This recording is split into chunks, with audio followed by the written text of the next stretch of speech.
Habari. Kuna biashara nyingi sana nchini Tanzania ambazo watu wengi huzifanya bila hata kupiga kelele, lakini ndizo kazi ambazo zinawaingizia kipato halali. Je, ni biashara gani ambayo umewahi kuiona ni ndogo kwako, lakini kwa mtu mwingine ni biashara ambayo umuingizia kipato chake cha kila siku? Leo kupitia Advo tunakupeleka na kukuonyesha moja kati ya biashara ambazo watu wengi tunaziona za kawaida, lakini kwa watu wengine ndo kazi zinazowaingizia kipato kila siku. Biashara hiyo watu wengi huikumbuka pale ambapo TV zao zikiharibika, lakini kwa mtaalamu huyu ni kazi yake ya kila siku. Kwa majina naitwa Elisha John Chilongola. Ni fundi wa kurekebisha vifaa vya umeme, TV, radio, DVD, feni na kadhalika. Niliweza kujiingiza katika kazi hii ya kurekebisha vifaa vya umeme baada ya kakaangu kugundua kwamba nina uwezo huo wa kufanya hii kazi wakati huo ninasoma shule ya sekondari. Kwa hiyo baada ya masomo ya sekondari nilijiendeleza Morogoro kwa muda wa miaka miwili. Baada ya hapo nikaanza kufanya kazi zangu rasmi nikiwa kama fundi katika eneo langu. Katika ofisi yangu najishughulisha na kurekebisha TV za aina zote. Tunamaanisha kwamba kuna TV za kisasa, hizi LED, kuna zinazotumia mifumo ya umeme tofauti. Kuna QLED, kuna OLED, kuna plasma, kuna LCD, zote tunazishughulikia. Na huu mtambo hapa wa kutengeneza karabati vioo vya TV vinavyokuwa vina matatizo ya mistari, havionyeshi picha, basi hii mashine inatusaidia kuweza kuvirekebisha vikakaa katika hali ya usawa. Matatizo ya TV ambayo tunakutana nayo mara nyingi huwa yanabadilika kulingana na nyakati. Mfano, kipindi cha mvua, radi, TV nyingi zinaharibika, zinaungua, either power supply au mainboard. Na kipindi cha joto sana, TV zinaunguza sana taa. Yaani taa ni ndani ya TV kuna taa ambayo inatoa mwanga ili TV iweze kuonyesha picha vizuri. Pamoja na vioo pia kuharibika kwa sababu zinapata joto zinapofanya kazi, na pia ile hali ya hewa ya joto inasababisha TV inaharibika kwa haraka, hasa katika hivyo vifaa kwenye vioo. Na mle kwenye vioo kuna vitu vingine vinahusika, sio kioo kama kioo.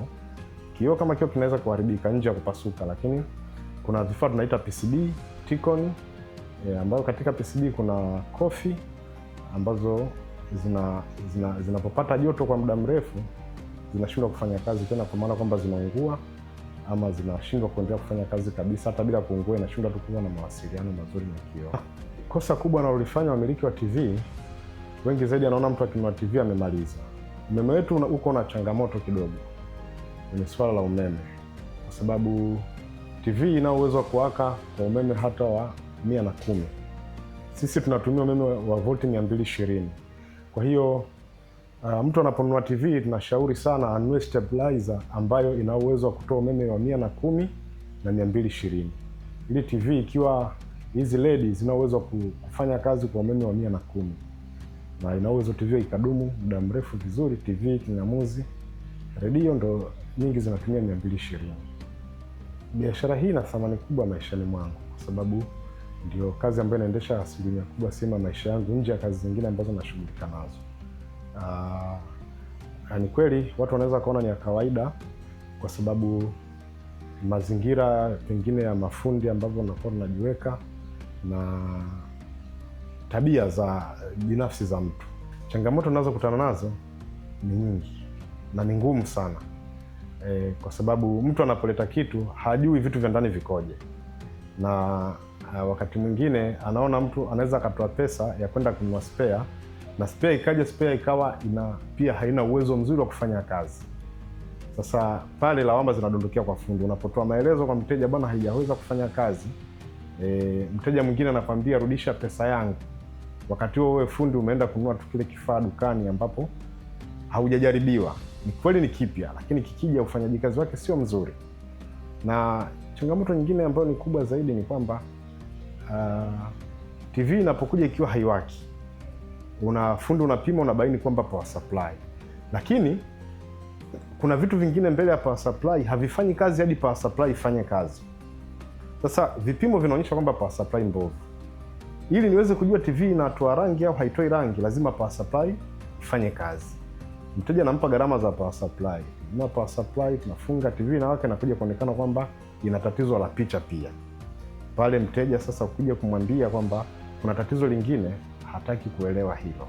Kwa kijana anayehitaji kujishughulisha na hii kazi, ushauri wangu wa kwanza ni kwanza azingatie masomo darasani, kwa sababu vyote atakao kuja kutana navyo huku vinaanzia darasani, kwa maana ya kwamba kuna swala la hesabu pia, kuna physics, biology, vyote vinahusika katika hivi vifaa. Kwa hiyo kijana yote anataka kujiingiza katika hii kazi, ushauri wangu mkubwa ni kwamba aende kwenye vyuo vya ufundi, awe na elimu ambayo itamwezesha kuelewa lugha ya hivi vifaa, kwa maana kwamba lugha ni Kiingereza.